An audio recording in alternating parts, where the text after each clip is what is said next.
Hello students, welcome to mad about bio. I am Shivani. So students, आज के lecture में देखो, जैसे कि हमने अपने यहाँ digestion and absorption chapter start किया है, उसी का आज हम पार्ट 2 करने वाले हैं। एक बार ना हम गाइस देख लेते हैं कि लास्ट लेक्चर में हमने कहाँ तक कवर अप किया था। लास्ट लेक्चर में ना हमने आपका पैपिलास के बारे में पढ़ा था कि आपका जो टंग होती है उसके ऊपर 4 डिफरेंट टाइप के पैपिलास, पैपिलास मीन्स लिटिल प्रोजेक्शंस आपके पाए जाते हैं। जिसमें फर्स्ट हमने देखा था आपका क्या है, फर्स्ट था आपका वैलेट पैपिला, फिर आता है आपका फिलीफॉर्म पैपिला, सेकंड पे था फंजीफॉर्म एंड फोलेट। ये चारों के चारों पार्ट्स हमें बिल्कुल क्लियर थे। अब इसके बाद नेक्स्ट हमारा आता है यहाँ पे फंक्शंस ऑफ टंग। तो आज की टॉपिक हमारा स्टार्ट होगा फंक्शंस ऑफ टंग से।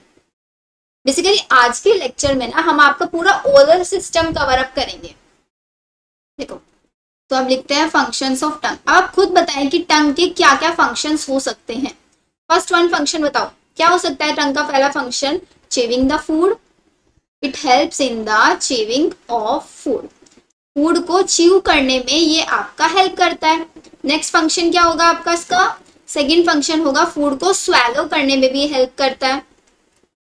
Help in the swallowing of food. Next आपका होगा function number third, it act as a brush to clean the teeth. आपके टीथ को क्लीन करने के लिए भी आपका हेल्प करता है। So it act as brush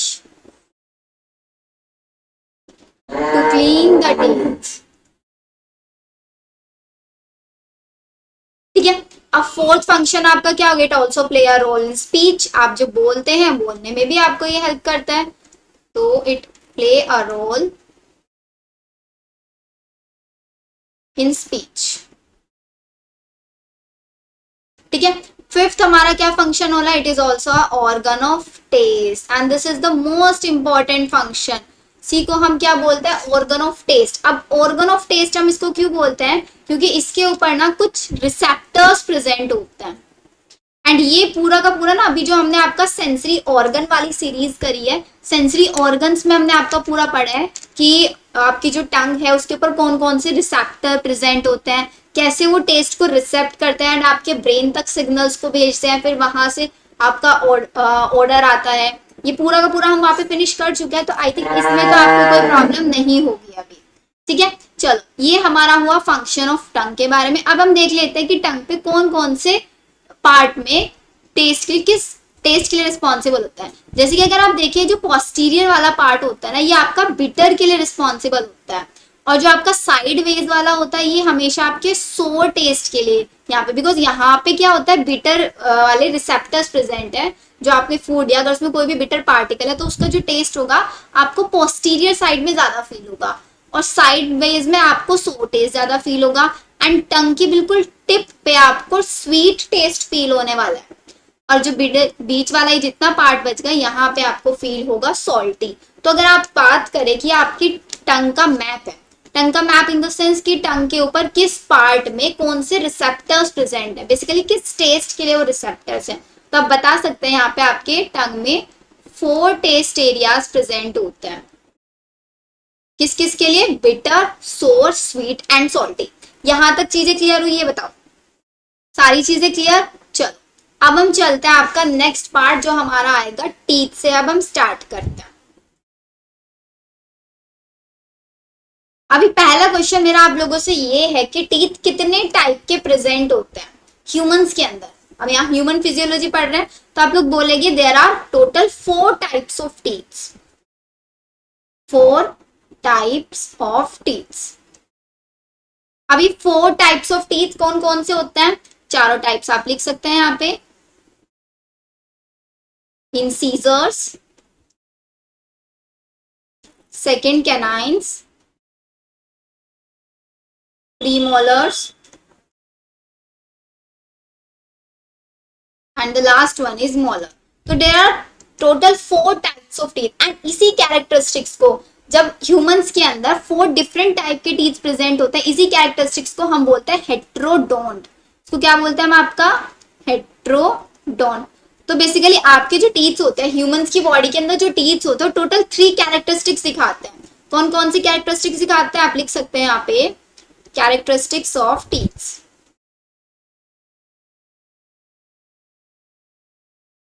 पहला कैरेक्टर क्या है आपका, जो मैंने आपको अभी यहाँ पे बता दिया, the first one is heterodont. Hetero का मतलब क्या होता है, different. Don't means teeth, mean different type के टीथ प्रेजेंट होते हैं ह्यूमंस के अंदर। तो the first one is your heterodont. And second one आएगा आपका यहाँ पे डाईफायोडोंट। अब ये डाईफायोडोंट क्या होता है ये भी हम अभी समझते हैं। And the second one diphyodont and the third one is your thecodont. And मुझे यहां से ना बहुत क्वेश्चन आता है आपका कि आपका जो टीथ्स है, इन ये कैरेक्टर्स आपको दे देंगे, इन कैरेक्टर्स में से पूछेंगे कि इनमें से कौन से कैरेक्टर ह्यूमंस के टीथ से ह्यूमंस के टीथ के सिमिलर हैं। हेट्रोडोंट आपको पता है, हेट्रोडोंट्स वो टीथ्स होते हैं जो डिफरेंट टाइप के टीथ प्रेजेंट होते हैं, उसको बोलते हैं heterodont. Different types of teeths is known as heterodont teeths.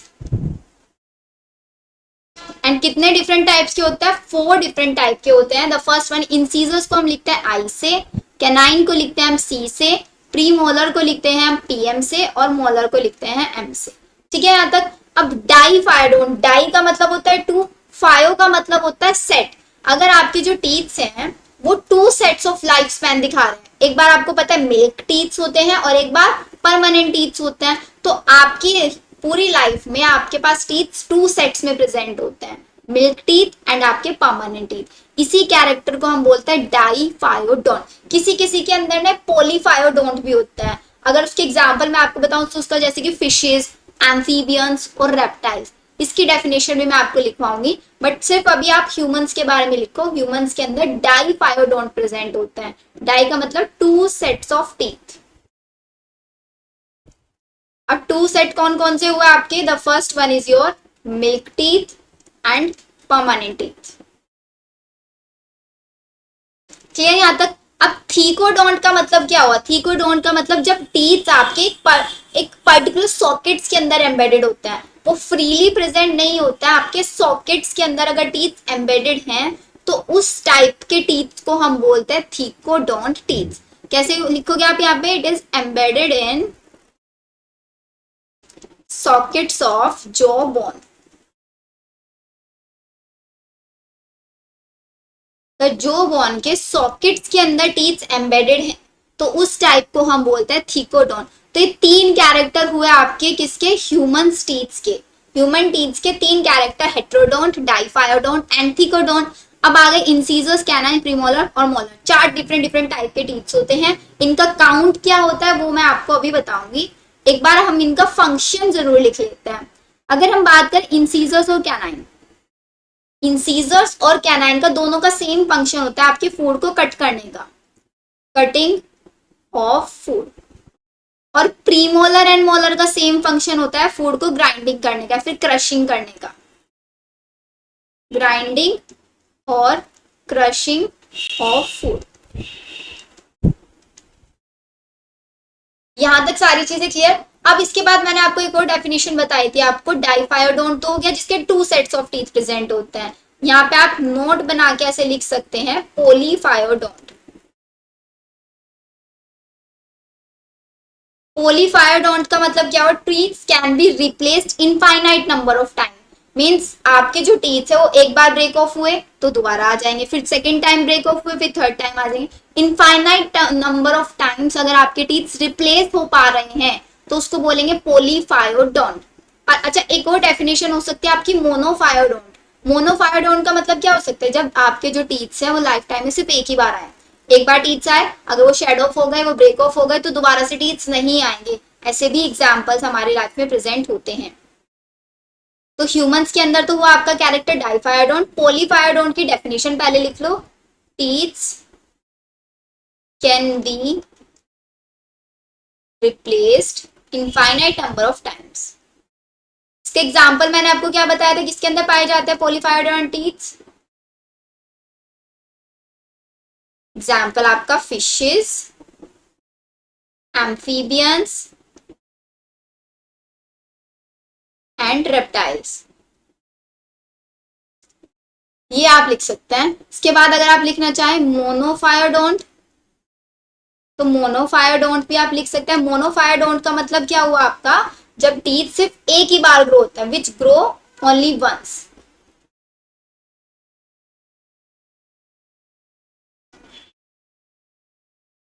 ये पूरा टीथ का बारे में हमने यहाँ पे कवर अप कर लिया है। डेफिनेशन आपको हेट्रोडोंट, डाइफायोडोंट, थीकोडोंट, इनकी याद रखनी बहुत ज्यादा इंपॉर्टेंट है।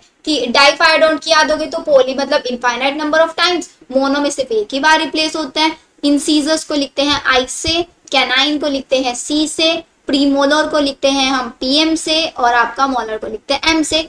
अब देख लेते हैं इन टीथ्स का नंबर आखिरकार क्या होता है।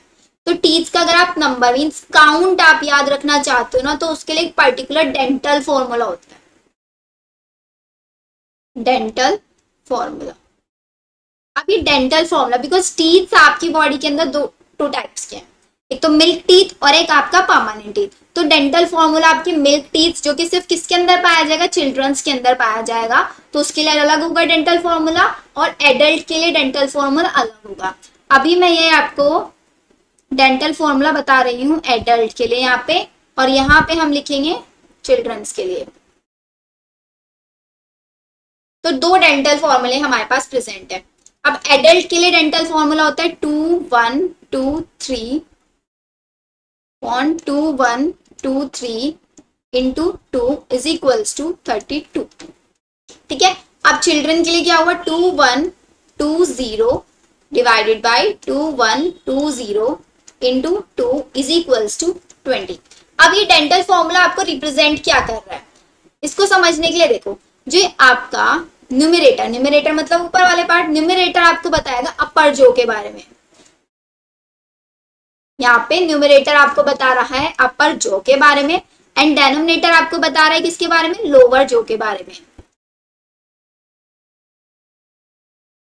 और यहाँ पे जो इक्वल साइड में है, आपके राइट हैंड साइड में है, वो आपको बता रहा है total number of teeths, total number of teeth. तो अगर हम बात कर रहे हैं एडल्ट के अंदर टोटल नंबर ऑफ टीथ कितने पाए जाते हैं, 30, और चिल्ड्रंस के अंदर टोटल नंबर ऑफ टीथ कितने होते हैं आपके, 20, टोटल नंबर ऑफ टीथ। ये चीज क्लियर हुई। अब ये 2 1 2 3 आपको क्या रिप्रेजेंट कर रहा है उसको समझते हैं।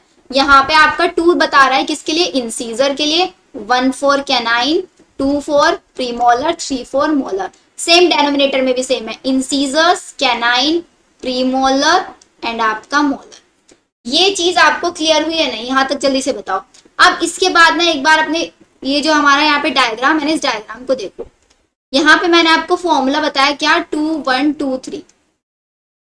अब 2 1 2 3 अपर जो के बारे में, पहले अपर जो को देखते हैं। तो अपर जो में हमारे इंसीजर्स कितने होने चाहिए, ये देखो। एक बार ना इसका क्या करो, एक बार आप इसको डिवाइड कर दो, मींस ये तो आपका हो गया लेफ्ट हैंड साइड। अपर जो को भी दो पार्ट्स में डिवाइड कर दिया, अपर जो को दो पार्ट्स में डिवाइड कर दिया। अब जो इसका एक साइड है ना, ये वाला काउंट है, इसका मतलब जो आपने सपोज करो लेफ्ट साइड वाला आप काउंट कर रहे हो, सिर्फ अभी सिर्फ और सिर्फ लेफ्ट साइड वाला काउंट कर रहे हो। तो लेफ्ट साइड वाले में क्या आपके 2 इंसीजर्स आ गए, ये देखो यहाँ पे, ये आ गए 2 इंसीजर्स आपके यहाँ पे, ये रहे 1 and 1, 2 इंसीजर्स आ गए। अब कैनाइन 1 किसके लिए था, सी के लिए था, तो अब कैनाइन कितने हो गए, 1 हो गए। अगेन 2 किसके लिए है, 2 प्रीमोलर हो गए, ये हो गए 2 premolar, and 3 molars, 1 2 3 1 2 3 3 premolars.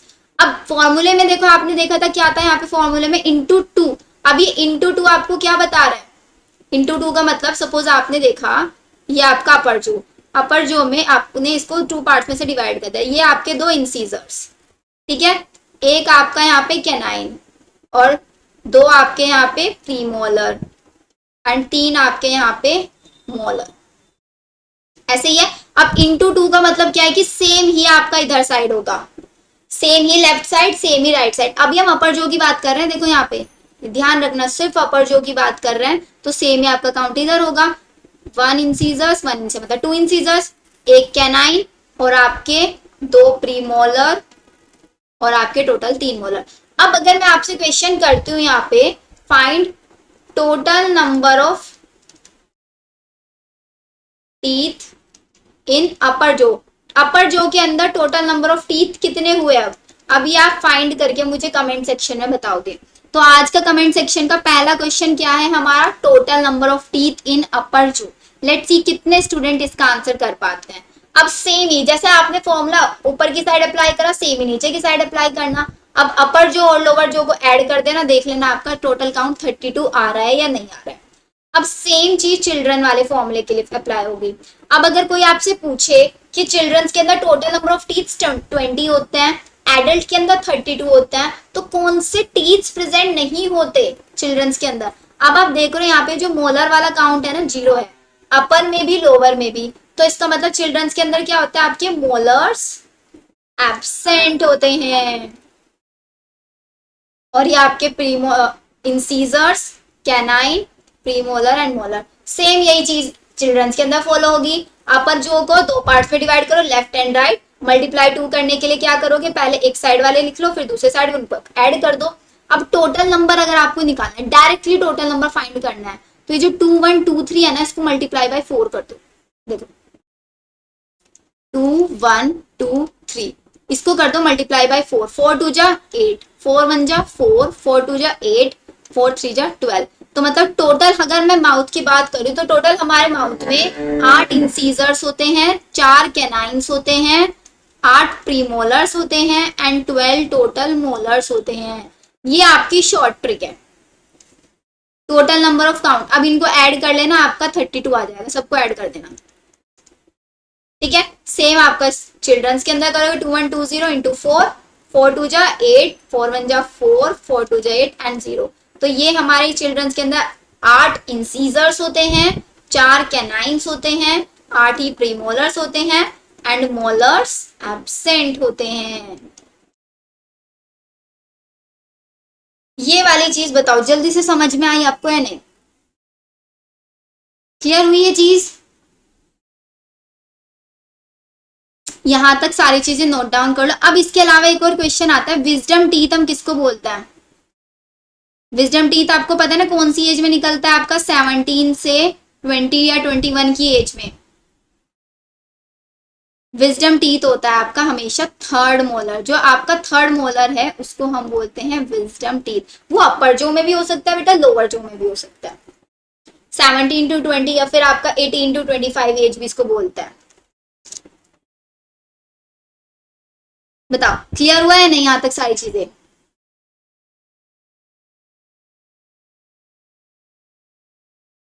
Milk teeth का समझ में आ गया आपको और परमानेंट टीथ का समझ में आ गया फॉर्मूला। अब हम देख लेते हैं टूथ की स्ट्रक्चर क्या होती है। अब ये आपको यहाँ पे टूथ की स्ट्रक्चर विजिबल है।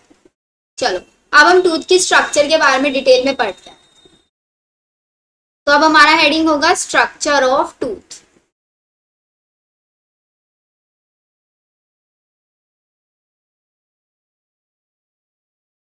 स्ट्रक्चर ऑफ टूथ में आप देख रहे हैं यहाँ पे हमने टीथ की स्ट्रक्चर को 3 पार्ट्स में डिवाइड किया है। कौन कौन सा?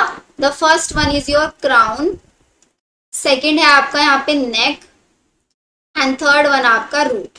यही क्या है ना यहाँ पे डिवाइड। अब क्राउन, नेक और रूट, इन तीनों पार्ट्स को हमने किस बेसिस पे डिफरेंशिएट किया है? क्राउन पार्ट हमारा कौन सा पार्ट है? आप खुद एक बार डायग्राम में देख के बताओ। जो आपके गम्स, ये क्या है आपके यहाँ पे गम्स, गम्स से जो अबव वाला पार्ट है उसको हम पूरा क्राउन बोल रहे हैं। तो crown is that part which project above the gums. जो गम्स से अबव साइड में प्रेजेंट है उसको हम क्राउन बोल रहे हैं। नेक वाला पार्ट क्या है? नेक वाला पूरा वो पार्ट है जो गम्स से सराउंडेड है। देखो पूरा का पूरा जो ये गम्स वाला पार्ट है ना, इसको हम नेक बोल रहे हैं यहाँ पे। तो नेक वाला पार्ट क्या होगा? Surrounded by gums. अब क्वेश्चन देखो, आपको यहाँ से पूछ सकते हैं कि टूथ के स्ट्रक्चर में जो गम से अबव वाला पार्ट होता है उसको क्या बोलते हैं, जो गम से सराउंडेड होता है उसको क्या बोलते हैं, और जो बोन्स में एम्बेडेड होता है उसको हम क्या बोलते हैं। ऐसे यहाँ पे आपसे क्वेश्चन पूछा जा सकता है। Embedded in the bones. तीनों पार्ट्स क्लियर हुए कि हमने क्राउन किस पार्ट को बोलेंगे, नेक किस पार्ट को बोलेंगे और आपका रूट किस पार्ट को बोलेंगे। देन यहाँ तक। अब इसके बाद कुछ इंपॉर्टेंट चीजें हैं जिसको आप नोट बना के लिखोगे, जो क्वेश्चन आपसे आ सकता है एग्जाम में। आपको हमेशा सुना होगा कि जो रूट वाला पार्ट है ना, इसके नीचे ही लिखना है आपका एग्जैक्ट। ये जो आपके अपर मोलर्स होते हैं, अपर मोलर और लोअर मोलर काउंट सेम है दोनों का, लेकिन स्ट्रक्चर डिफरेंट होती है। कैसे स्ट्रक्चर डिफरेंट है? जो आपके अपर मोलर, अपर जो में जो लोअर्स हैं उनके पास हमेशा 3 रूट्स होंगी, 3 रूट उनके अंदर प्रेजेंट होंगी। और जो आपके लोअर मोलर्स होंगे उनके अंदर होगी आपकी 2 roots present. 2 roots is like जैसे कि ये आपके मोलर्स हैं तो एक रूट ये हो गई, एक ये हो गई, और अगर मैं 3 की बात कर रही हूं तो ये आपका ऐसे हो जाएगा, ये हुआ आपके अपर और ये हुआ आपके लोअर। ये वाला पार्ट क्लियर हुआ आपको, ये बताओ क्लियर। अब टूथ की स्ट्रक्चर को हम डिटेल में देखते हैं। अब आपको दिख रहा है जो क्राउन वाला पार्ट में जो आपका व्हाइट वाला पार्ट है, ये पूरा, इस व्हाइट वाले पार्ट को हम बोलते हैं इनेमल। एंड इनेमल आपकी बॉडी का सबसे हार्डेस्ट सब्सटेंस है, even it is harder than your bones. ये आपकी बोन्स से भी ज्यादा हार्ड पार्ट होता है। चलो ये सारी चीजें अब हम लिख लेते हैं यहाँ पे। फर्स्ट वन पार्ट है हमारा इनेमल। इनेमल के बारे में मैंने आपको क्या बताया, it is the hardest substance of our body, hardest substance. अच्छा, आपके टीथ किस केमिकल से मिलके बने होते हैं, made up of calcium phosphate. आपके टीथ कैल्शियम फोस्फेट से मिलके बने होते हैं। बताओ ये वाला पार्ट समझ में है, हार्डेस्ट सब्सटेंस है, it is hardest than your bone, bone से भी ज्यादा हार्ड है। अब इसके अंदर कुछ सेल्स प्रेजेंट होती हैं इनेमल के अंदर, उनको बोलते हैं हम एमिलोब्लास्ट सेल्स, एमिलोब्लास्ट सेल्स। यहां पे भी बहुत इंपॉर्टेंट क्वेश्चन आता है तो इसको भी आपको हाईलाइट करके लिखना है। इनेमल आपका बना होता है किससे, एमिलोब्लास्ट सेल से। अब इसके बाद सेकेंड पार्ट हमारा क्या आ रहा है यहाँ पे, डेंटाइन। अब हम डेंटाइन को देख लेते हैं। The second one part is your dentine. अब डेंटाइन जस्ट एनेमल के बिलो साइड में प्रेजेंट है, राइट, एनेमल के जस्ट बिलो साइड में प्रेजेंट है। इसमें सिर्फ आपको याद रखना है ये आपका बना होता है ओडोंटोब्लास्ट सेल से, is made up of odontoblast cells. Enamel बना होगा एमिलोब्लास्ट सेल से, डेंटाइन बना होगा ओडोंटोब्लास्ट सेल से। यहां तक बताओ समझ में आया नहीं। एंड इसके अंदर ना कुछ बहुत छोटी छोटी कैनेलिक्यूल्स प्रेजेंट होती हैं। क्या प्रेजेंट होती है, कैनेलिक्यूलीज प्रेजेंट होती हैं। अब कैनेलिक्यूली को कैसे मैं आपको समझा सकती हूँ, देखो मैंने एक आपको रफ डायग्राम यहाँ पे बना के दिखा दी। ये हमारे गम्स हो गए, गम से ऊपर वाला पार्ट ये हमारा क्राउन हो गया, ऐसे। अब क्राउन में ही सबसे ऊपर वाला पार्ट हमारा क्या हुआ, इनेमल, ठीक है।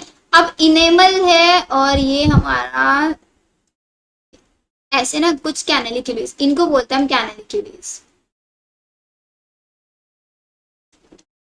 ये जो आपकी कुछ फाइन लाइंस प्रेजेंट होती हैं जो कहां तक जाती हैं, आपकी पल्प कैविटी तक जाती है। ये जो बीच में यहाँ पे मैंने बनाया ना, this is your pulp cavity. तो ये कैनेलिक्यूलीज आपकी पल्प कैविटी तक एक्सटेंडेड होती है, इसलिए हम बोलते हैं कि इट हैज न्यूमेरस फाइन, वो छोटी छोटी कैनेलिक्यूलीज होती हैं जो पल्प कैविटी तक पास होती हैं, ठीक है। और इनका कैनेलिक्यूली का एक और भी तो काम हो सकता है, ये आपके इनेमल को और आपकी पल्प कैविटी को, इनेमल और पल्प कैविटी को आपस में कनेक्ट रखने का काम करती हैं। इनेमल और पल्प कैविटी को आपस में कनेक्ट रखने का ही काम करेंगे। अब इसके बाद नेक्स्ट पार्ट क्या आता है यहाँ पे, थर्ड वन पार्ट आप लिखेंगे यहाँ पे सीमेंट। अभी सीमेंट वाला पार्ट क्या है, जस्ट ऐसे जस्ट अ सेकेंड हम देखते हैं डायग्राम में हमारे विजिबल है क्या। ये देखो डायग्राम में मैं आपको दिखाती हूँ कौन सा पार्ट है सीमेंट वाला। ये जो आपको यहाँ पे जो स्ट्रक्चर दिख रहे हैं ना, यहाँ पे ये वाली लाइन वाली ऐसे, जिसकी बॉर्डर्स होते हैं, ये बेसिकली इनको हम सीमेंट बोलते हैं। ये बॉर्डर्स अंदर वाला, ये पूरा सीमेंट वाला पार्ट जो आपकी पूरे जो रूट वाला पार्ट है ना, उस रूट को कवर अप करके रखने का काम करता है। जो टूथ का रूट वाला पार्ट है उसको कवर करने का सिर्फ काम करता है। तो सीमेंट का काम सिर्फ क्या हुआ आपका, सीमेंट का काम सिर्फ इतना हुआ, covers the root of the tooth, tooth के रूट पार्ट को ये कवर अप रखने का काम करता है।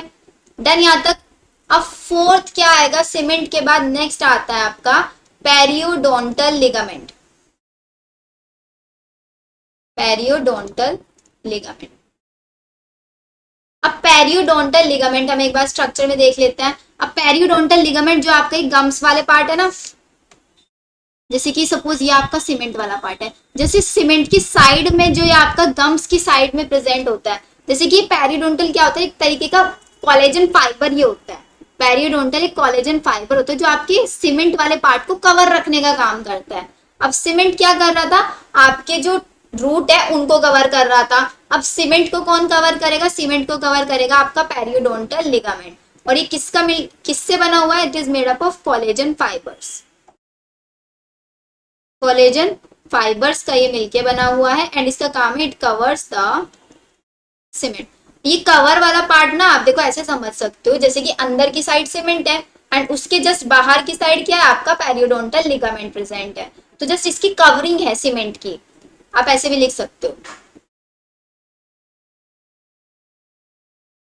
ये वाला पार्ट क्लियर हुआ।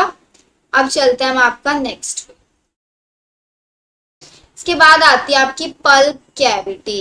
पल्प कैविटी का बहुत इंपॉर्टेंट रोल होता है। ये जो बीच में मैंने बनाई है ना पूरी की पूरी, this is your pulp cavity. यहाँ पे आपका ऐसे सीमेंट प्रेजेंट होता है, सीमेंट के जस्ट बाहर की साइड आपका पेरियोडोंटल लिगामेंट प्रेजेंट होता है। पल्प कैविटी का काम क्या होता है, पल्प कैविटी का काम ये होता है, इसके अंदर बहुत सारी number of cells, blood vessels, nerves, ये सारी चीजें प्रेजेंट होती हैं। तो इसके अंदर क्या प्रेजेंट है, it contain mass of cells, blood vessels and nerves, ये सब इसके अंदर प्रेजेंट होती हैं। एंड पल्प कैविटी के अंदर एक नैरो एक्सटेंशन होता है। पल्प कैविटी के अंदर एक नैरो एक्सटेंशन होता है जिसको हम बोलते हैं रूट कैनाल। यहां पे भी आपका क्वेश्चन आता है, the narrow extension of pulp cavity is known as what, root canal. जैसे कि ये आपकी पल्प कैविटी है तो ये आगे तक एक्सटेंड हो रही है आपकी, तो यहाँ पे जो ये आपका नैरो एक्सटेंशन बन जाएगा, इसी को हम बोलेंगे रूट कैनाल। बताओ यहां तक सारी चीजें आप लोगों को समझ में आई या नहीं। सबसे पहला पार्ट हमने एनेमल देखा, जो सबसे हार्डेस्ट सब्सटेंस है, किसका मिलके बना हुआ है, कैल्शियम फॉस्फेट से भी बना हुआ है। एंड इसके अंदर सेल्स प्रेजेंट होती है आपकी एमिलोब्लास्ट सेल्स। फिर आता है आपका डेंटाइन वाला पार्ट, जिसके अंदर फाइन कैनेलिक्यूलिस होती है, जो एनेमल और आपका अंदर पल्प कैविटी को आपस में कनेक्ट करने का काम करता है। और डेंटाइन बना किसको होता है, ओडोंटोब्लास्ट सेल्स से। फिर आता है आपका सीमेंट, जो रूट को, जो टूथ के जो रूट्स है उनको कवर करने का काम करता है। सीमेंट को कौन कवर करता है, पेरियोडोंटल लिगामेंट। फिर उसके अंदर प्रेजेंट है आपका क्या, पल्प कैविटी। पल्प कैविटी के अंदर बहुत सारी सेल्स, ब्लड वेसल्स, नर्व्स, ये सब प्रेजेंट होती है। जब पल्प कैविटी आगे तक एक्सटेंड हो जाती है तो एक नैरो एक्सटेंशन वहां पे बन जाता है, जिसको हम बोलते हैं रूट कैनाल। ये देखो, ये आपका यहाँ पे जो नैरो एक्सटेंशन बन रहा है, इसी को हम बोलेंगे रूट कैनाल। ये आपका यहाँ पे दिख रहा है। क्लियर पूरा का पूरा टूथ की स्ट्रक्चर, जितना मैंने बता दिया ना, इससे बाहर आपका टूथ के स्ट्रक्चर में कुछ नहीं आने वाला है। यहां तक फिनिश। चलो अब हम स्टार्ट करते हैं आपका आगे क्या, आपका फेरिंग्स पार्ट। मींस अब हम पहुंच गए आपके थ्रोट पे। पूरा का पूरा हमने क्या फिनिश कर लिया, आपका ओरल कैविटी फिनिश कर लिया। ओरल कैविटी में हमने आपका क्या क्या देखा, हमने टीथ्स के बारे में पढ़ा पूरा, हमने टंग के बारे में आपका पढ़ा, टीथ्स की स्ट्रक्चर पढ़ी। 3 टॉपिक हमने यहाँ पे कवर अप किए हैं। अब जैसे ही आपने फूड, आपका फूड अभी माउथ के अंदर है, तो उसके अंदर इंसीजर्स क्या नाम, उसको कट करने का काम करेंगे। प्रीमोलर एंड मोलर उसको क्रशिंग करने का काम करेंगे, करेंगे नहीं। अब वो टीथ आपके माउथ से निकल के आपके थ्रोट में ही तो जाएगा, तो आपके थ्रोट के अंदर नेक्स्ट पार्ट जो आता है वो आता है फेरिंग्स। सबसे पहला पार्ट आपका ये होता है फेरिंग्स। तो अब हम आपका फेरिंग्स को पढ़ेंगे। फेरिंग्स को ही हम क्या बोल सकते हैं बेटा, आपका थ्रोट भी बोल सकते हैं। Clear, is also known as throat. अब फेरिंग्स को ना हम 3 पार्ट्स में डिवाइड करेंगे। यहाँ पे फेरिंग्स को हम 3 पार्ट्स में डिवाइड करेंगे। कौन कौन से पार्ट्स में डिवाइड करेंगे वो हम देखते हैं। फेरिंग्स का सबसे पहला पार्ट आता है, जो सबसे फर्स्ट नंबर पे पार्ट आता है, आपको उसको बोलते हैं नेजोफेरिंग्स। नेजो से देखो आपको समझ में आ रहा है, नोज से रिलेटेड है, मीन्स फेरिंग्स का वो पार्ट जो नेजल कैविटी के पास में प्रेजेंट है, जो नेजल कैविटी के पास में प्रेजेंट है उसको बोलेंगे नेजोफेरिंग्स। फिर आएगा एक आपका नेक्स्ट पार्ट ओरोफेरिंग्स, जो आपकी ओरल कैविटी के पास प्रेजेंट है उसको बोलेंगे oropharynx. And the last one is your laryngopharynx, laryngopharynx जो आपके लैरिंग्स के पास प्रेजेंट है। तीनों पार्ट्स के बारे में लिख लें अब हम। चलो फर्स्ट वाला नेजोफेरिंग्स के बारे में आपको क्या बताया मैंने, it is the nasal part of the pharynx, nasal part of pharynx, ये फेरिंग्स का नेजल पार्ट है। और कहां पे प्रेजेंट होता है, it lies behind the nasal cavity, behind the nasal cavity. अब ओरोफेरिंग्स के बारे में देखते हैं हम। ओरोफेरिंग्स में क्या आएगा आपको, ओरोफेरिंग्स क्या है, आपका ओरल पार्ट है फेरिंग्स का, oral part of pharynx. And ये भी कहां पे लाई करता है, it lies behind the oral cavity, या फिर आपकी बक्कल कैविटी भी हम जिसको बोलते हैं, बिहाइंड द ओरल कैविटी। फिर आता है आपका लैरिंजोफेरिंग्स, लैरिंजोफेरिंग्स क्या है आपका, laryngeal part of pharynx, laryngeal part of pharynx. और ये कहां पे प्रेजेंट होगा, it is present in the inferior portion of the pharynx, या फिर हम बोल सकते हैं इसको ये आपका फेरिंग्स का सबसे इंफीरियर पोर्शन भी होता है, ये आप यहाँ पे लिख लो, it is the inferior part of pharynx. और ये ईसोफेगस के बिहाइंड साइड में प्रेजेंट होता है, it lies behind the oesophagus. Oesophagus क्या होता है वो भी मैं आप लोगों को अभी बताऊंगी। लाइज बिहाइंड द, ये पार्ट अगर आपको विजिबल ना हो तो मैं ऊपर लिख दे रही हूँ, बिहाइंड द फेरिंग्स, एसोफेगस। बताओ ये वाली चीज समझ में आई या नहीं। चलो अब नेजोफेरिंग्स के बारे में थोड़ा सा और डिटेल में मैं आप लोगों को बता, नेजोफेरिंग में पहली चीज आपको याद रखने की, ये नेजल पार्ट है आपके फेरिंग्स का, नेजल कैविटी के जस्ट बिहाइंड साइड में प्रेजेंट होता है। या फिर आप बोल सकते हैं ना, जैसे कि हमें बताया ओरल कैविटी में जो आपका पैलेट वाला पार्ट था, याद है ना, पैलेट क्या था, रूफ ऑफ ओरल कैविटी, जो ओरल कैविटी का रूफ वाला पार्ट था उसको हमने दो पार्ट्स में डिवाइड किया था, हार्ड एंड सॉफ्ट। तो जो सॉफ्ट पैलेट था कौन सा पार्ट था, पोस्टीरियर वाला पार्ट। तो जो पोस्टीरियर पार्ट के जस्ट अबव साइड में प्रेजेंट होता है फेरिंग्स का वो पार्ट जो पोस्टीरियर साइड के अबव साइड में प्रेजेंट होता है उसको हम बोलते हैं नेजोफेरिंग्स, ठीक है, नेजल कैविटी के जस्ट बिहाइंड साइड में। अब ओरोफेरिंग्स, अब एक और चीज यहाँ पे इंपॉर्टेंट आती है इसके अंदर एक और इम्पोर्टेंट पार्ट ये आता है जो मैंने आपको जब न्यूरल कंट्रोल एंड कोऑर्डिनेशन पढ़ाया था वहां पे स्टेशियन ट्यूब के बारे में बताया था, स्टेशियन ट्यूब के बारे में बताया था जब सेंसरी ऑर्गन ईयर हम लोग पढ़ रहे थे। ईयर का जो मिडल वाला पार्ट था, याद है, ईयर का मिडल वाला पार्ट आपके नेजोफेरिंग्स को जो स्टेशियन ट्यूब है मिडल पार्ट को ईयर के और नेजोफेरिंग्स को आपस में कनेक्ट करने का काम करता है स्टेशियन ट्यूब, जिसका डायग्राम भी मैंने आप लोगों को वहां पे दिखाया था। तो इसी नेजोफेरिंग्स को आपका स्टेशियन ट्यूब मिडल ईयर से कनेक्ट करता है। सो स्टेशियन ट्यूब का काम क्या है, it connect middle ear with nasopharynx, या फिर इसका अपोजिट आप लिख सकते हो, नेजोफेरिंग्स स्टेशियन ट्यूब। अच्छा स्टेशियन ट्यूब का एक और नाम होता है, पता है किसी को स्टेशियन ट्यूब का एक और नाम क्या होता है, ऑडिटरी ट्यूब भी हम इसको बोलते हैं।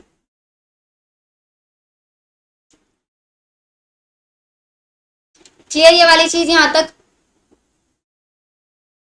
चलो अब ओरोफेरिंग्स देखते हैं। ओरोफेरिंग्स क्या, ओरल पार्ट है आपके फेरिंग्स का और ये ओरल कैविटी के बिहाइंड साइड में प्रेजेंट होता है। अब जो आपका नेजोफेरिंग्स और जो ओरल कैविटी है, आपकी ओरल कैविटी और आपके जो सॉफ्ट पैलेट के जस्ट अबव साइड में प्रेजेंट है नेजोफेरिंग, इन दोनों को, ये दोनों की दोनों जाके ओपन होती हैं किसके अंदर, ओरोफेरिंग्स के अंदर। तो अब हम बोल सकते हैं फेरिंग्स का काम क्या है, फेरिंग्स का आपका एक तरीके से काम आप मान लो जिसके अंदर से एयर पास होती है, और ओरल कैविटी से क्या जाएगा, आपको फूड भी जाएगा, एयर भी जाएगा। तो ओरोफेरिंग्स एक टाइप से कॉमन पैसेज की तरह वर्क करता है। ओरोफेरिंग्स को हम ये बोलते हैं, it is the common passage किस किस के लिए कॉमन पैसेज होगा? For both food and air. Food और एयर के लिए ये आपका कॉमन पार्ट होता है। फेरिंग्स को तो हम बोलते हैं कॉमन पैसेज, लेकिन फेरिंग्स के अंदर कौन सा वो पर्टिकुलर पार्ट है जो दोनों की तरह एक्ट करता है? तो वो आपका ओरोफेरिंग्स है। फेरिंग्स के अंदर भी ओरोफेरिंग्स वाला पार्ट होता है, जो क्योंकि एनसीईआरटी में आपका लिखा हुआ pharynx directly it is the common passage for both food and air, लेकिन उसका डिटेल नहीं लिखा हुआ है वहां पे। तो अगर हम डिटेल की बच्चों बात करेंगे ना, तो वो होता है आपका ओरोफेरिंग्स। अब लैरिंजोफेरिंग्स के बारे में पता कर लिया हमने। Laryngeal part of the pharynx, ये इंफीरियर पार्ट होता है आपके फेरिंग्स का, इसोफेगस के बिहाइंड साइड में प्रेजेंट होता है। बताओ यहां तक सारी चीजें सब बच्चों को समझ में आई या नहीं? एवरीथिंग क्लियर और नॉट, या अभी भी कोई आप लोगों को डाउट रह गया यहाँ पे? देखो अब हमारा आज के लेक्चर में हमने ओरल कैविटी पूरा फिनिश कर लिया, अब फेरिंग्स पूरा फिनिश कर लिया। अब नेक्स्ट लेक्चर में हम आपका वेल्डेयर रिंग पढ़ेंगे, उसके बाद इसोफेगस, उसके बाद स्टमक, ये वाले पार्ट हमारा नेक्स्ट लेक्चर में करेंगे। फिर स्मॉल इंटेस्टाइन, लार्ज इंटेस्टाइन और एनस वाले पार्ट एक लेक्चर में करेंगे। फिर उसके बाद प्रॉपर डाइजेशन हम स्टार्ट करेंगे। ठीक है यहाँ तक? तो आज के लेक्चर में अगर आप लोगों को कोई भी डाउट है तो आप मुझसे कमेंट सेक्शन में पूछ सकते हैं, या फिर मैं आपके डिस्क्रिप्शन बॉक्स में अपने टेलीग्राम चैनल का लिंक भी पेस्ट कर दूंगी, आप वहां पे ज्वाइन करके वहां पे मुझसे अपने कोई भी डाउट्स पूछ सकते हैं। राइट यहाँ तक? अब ये मत बोलो मैंने आपसे क्वेश्चन पूछा है कमेंट सेक्शन में जिसका आप आंसर करोगे। राइट, वो वाला क्वेश्चन आप लोग आंसर करेंगे। टोटल टीथ्स हमारे अपर जो में और लोअर जो में कितने होते हैं? जो मैंने आपको फॉर्मूला बताया वो फॉर्मूला रिलेट कर पा रहे हो या नहीं कर पा रहे हो? कोई भी डाउट आप मुझसे पूछ सकते हैं। चलो अब हम फिनिश करते हैं अपना आज का लेक्चर, मिलते हैं नेक्स्ट लेक्चर में। तब तक अगर आपको लेक्चर अच्छा लगा तो प्लीज लेक्चर को लाइक करना, शेयर करना एंड सब्सक्राइब करना। वन मोर थिंग स्टूडेंट्स, अब जैसे कि हमारा ये पूरा वीक डाइजेशन एंड एब्जॉर्प्शन चलने वाला है, मैं ट्राई करूंगी आपका संडे से पहले, वैसे संडे से पहले ऑब्वियसली फिनिश हो ही जाएगा आपका चैप्टर, तो हर एक संडे, एवरी संडे हम लोग लाइव सेशंस रखा करेंगे यूट्यूब पे, एंड उसमें हम क्वेश्चन पूरा जो वीक हम लोगों ने पढ़ाई किया, कोई भी चैप्टर मैं आपको पढ़ाऊं, ह्यूमन फिजियोलॉजी या उससे अलग कोई भी चैप्टर, उसके क्वेश्चंस प्रैक्टिस हम एवरी संडे किया करेंगे इवनिंग 6 PM। हमारा टाइम फिक्स रहेगा, तो पूरा वीक जितनी हमने पढ़ाई की उसका लाइव लेक्चर होगा आपका हर संडे में। ठीक है, चलो अब हम मिलते हैं आपका कल। Bye everyone.